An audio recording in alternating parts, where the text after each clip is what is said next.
Welcome to the weekly gaming news show. I'm your host, Sony, and this week we haven't got that much news, but the ones that we've got are quite interesting. We're going to start off with a bit of controversy with the new Battlefront 2 made by DICE and published by EA, with a lot of microtransactions within the game. Now, a lot of people are calling this pay to win, and it's kind of understandable when you actually look into it. Now, before I continue, I need to kind of cover what loot crates are and what microtransactions are. Microtransactions are something like, if you play a free-to-play mobile game, maybe it'll ask you to spend a bit of money to access something in the game or do something quicker or skip a certain amount of levels. Now, in a free-to-play game, that's almost understandable. It can get carried away, kind of, but I always suggest never to spend money in a free-to-play game, or just never spend money on microtransactions in general. But then you have a game like Battlefront 2, a full-priced £60 game that is asking you to spend more money in the game to get better weapons. Star Wars Battlefront 2 is a multiplayer shooter type game, meaning that you get better weapons as you progress through your levels, not like in-game levels. You get it. It's more of you get a certain level, you all start at level 1, you get a certain amount of XP, then you get to level 2, so on and so on. They've completely scrapped that idea and decided to progress, you have to get loot boxes, and the loot boxes will contain certain cards so you can get better abilities with certain characters. You can get better weapons that are objectively better. You can get effects on characters that maybe reduce their damage taken when they're in a certain mode. Either way, they're giving you objectively better advantages for essentially paying them for you to get that. And that's why people are calling it pay to win. Now, a lot of people have defended them, saying that it's not exactly pay to win, you can grind to get them, but people have done the math, and it takes 36 hours for you to get one loot crate. You can play for 36 hours and have a good time, but to get that one loot crate, only one, not more than one, you don't get a higher chance because of it. It just means that you're definitely just getting one, and it's not even going to be one of the 3 tiers that we'll mention in a little bit. It essentially means that you have to be playing for a long time to even get some of the decent weapons. Now, as I mentioned just a little bit ago, you do have tiers. You have the common, which gives you just the basic loadouts and all the basic items. Then you have uncommon, which give you slightly better weapons, items, ability sets, things like that. And then you have the rare, which gives you a lot of the really good stuff. And I imagine you'll be able to get an in-game currency, which you'll spend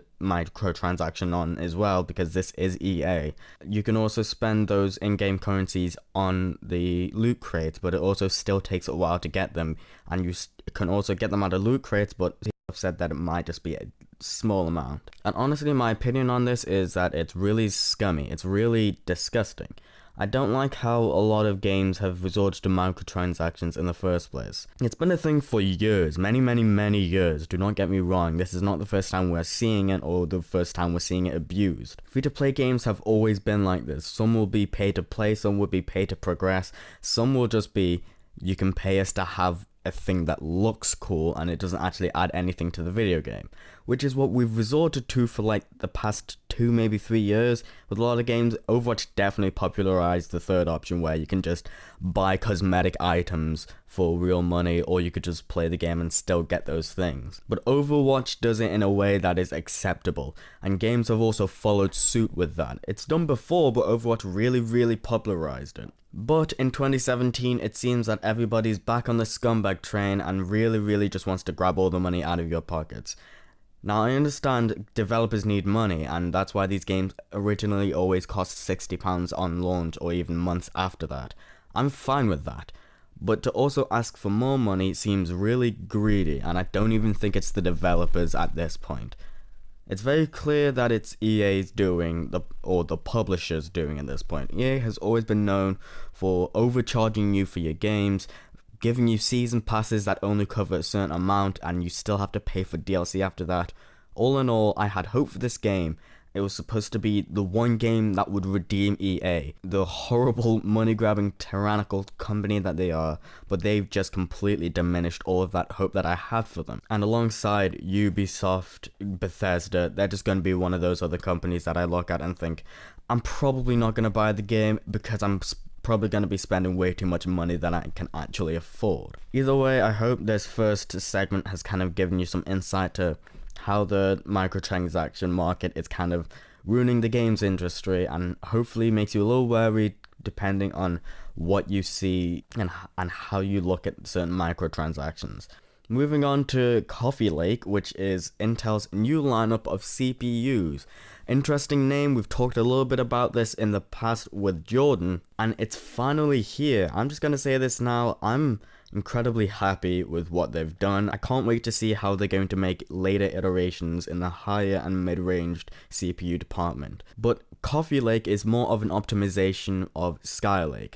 Skylake is a CPU architecture which in layman's terms just means how a CPU is efficiently producing the amount of power and frequency depending on its resources at the time. Skylake was originally released in late 2015.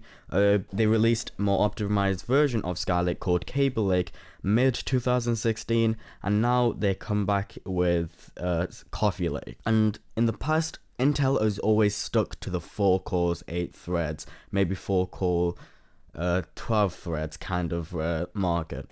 But now they're pushing out of that market, and they're really striving for 6 cores, 12 threads, which I'm all for. The previous CPUs, the i7 7700K, was a very good gaming CPU. It was very, very, very, very good. I said very 4 times then, my god. But they've always stuck to the 4 cores, which is always limited how many what type of person wants to buy this. Because when you're buying a PC, you've got to consider a lot of things. Are you going to be doing it for gaming? Are you going to be doing audio editing? Are you going to be just kind of using it to surf the web? But a lot of people who bought the 7700K always found out that when they were doing things like live streaming, video editing, recording and rendering, it kind of suffered in some areas, and although very rare cases, because video encoding is now more directed towards some GPUs, although those GPUs are the high-end ones and very expensive. Those people have gone for the incredibly high-end things like Xeon over £1,000, or they've transferred to AMD's side with the new Threadripper, because those are directly marketed for us content creators. The more cores, the more threads, the better video encoding for video editing and live streaming, things like that. It was a creator's CPU, but now Intel's firing back saying, we can introduce ourselves to this market too, you guys, with these 6 cores. Yes, it's only 6 against 8, but the performance is very, very similar, and the price is so competitive. It makes choosing one difficult. I was previously looking at the high-end Ryzen CPUs, the 1700X and the 1800X, and now that these are released, I'm really torn on if I should buy one of these CPUs, whether it's the i5 8600K or the i7 8700K, or just get the 1800X. I'm not sure. Either way, I'm glad that Intel's doing this. Honestly, when people heard Coffee Lake, they were very skeptic, especially with what they did earlier with i9. The i9 launch was miserable, it was tragic, it just didn't meet up to standard. It was essentially KB Lake with a new socket for no reason. It didn't support high frequency RAM that well. It didn't do anything that KB Lake did better. You were essentially wasting your money buying one of these CPUs as opposed to just buying a Lake CPU like the i7 7700K. Intel, it's just dawned on me, you need to fix your naming system. But in all seriousness, I do love these, and everybody's hugely shocked about this, but the only downside is that, well, you need a new motherboard. You can't exactly take this new CPU and put it in a motherboard with the same. It now requires the Z370 chipset motherboards. Previously, it was I think it was the X or the Z2999. Sorry, 29 something. I don't remember. I apologize. Again, guys, I love PC parts, but naming system it sucks. But you do need a new motherboard with a new chipset, or else it's just not going to work. Trust me, I know exactly what that is like. I once bought a CPU and tried to put in a motherboard that just didn't support that CPU. I was disappointed. But thankfully, EVGA has come forward and said we're going to directly support these CPUs with 3 new motherboards. They've just announced that they're going to be launching the Z370 Classified, the Z370 Classified K, which is a mini ATX version of the Z370 Classified version, and the Z370 for the Win edition. All of these will have one very significant thing that they are wearing as a badge of honor. I don't know if it's going to work very well. We have to wait till they release them and the reviewers get them. But they are announcing that they've cut away parts of the PCB, which is just the main plastic part of the motherboard, so it's easier for cable management. And if any of you have ever put together a PC will know, cable management is hell. It is not at all fun. Nobody likes cable management, and if you do, you are lying to yourself and you're lying to all of us. But it's great to see that they are actually looking out for the PC builder, maybe the average Joe or the enthusiasts.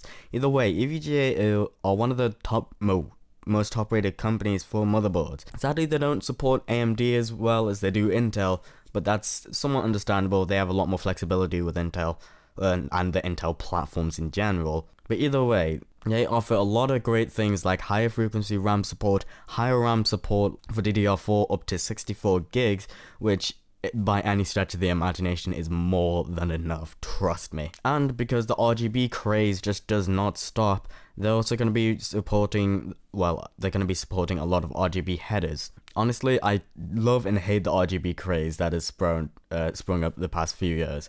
I love RGB, I love how it looks, I love how just simple and easy it is to set up. I hate its price, I hate how it snuck its way onto motherboards, RAM, CPU sockets of all things. I love RGB, but there is such a thing as too much RGB. I love having a pretty PC, but if it blinds me while I'm using it, I'm not having a good time. Either way, that's been it for this episode of Weekly Gaming News Show. We need to change the name. It needs to be something. It's something different, especially now that we've moved to YouTube. Yeah, we've had a couple of issues with Audio Boom, but we'll not get into that.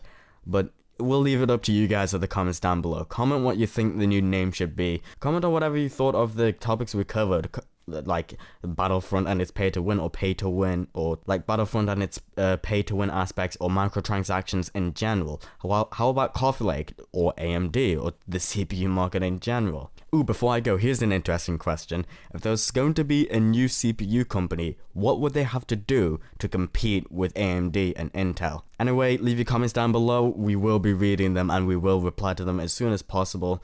And we'll catch you guys in the next one.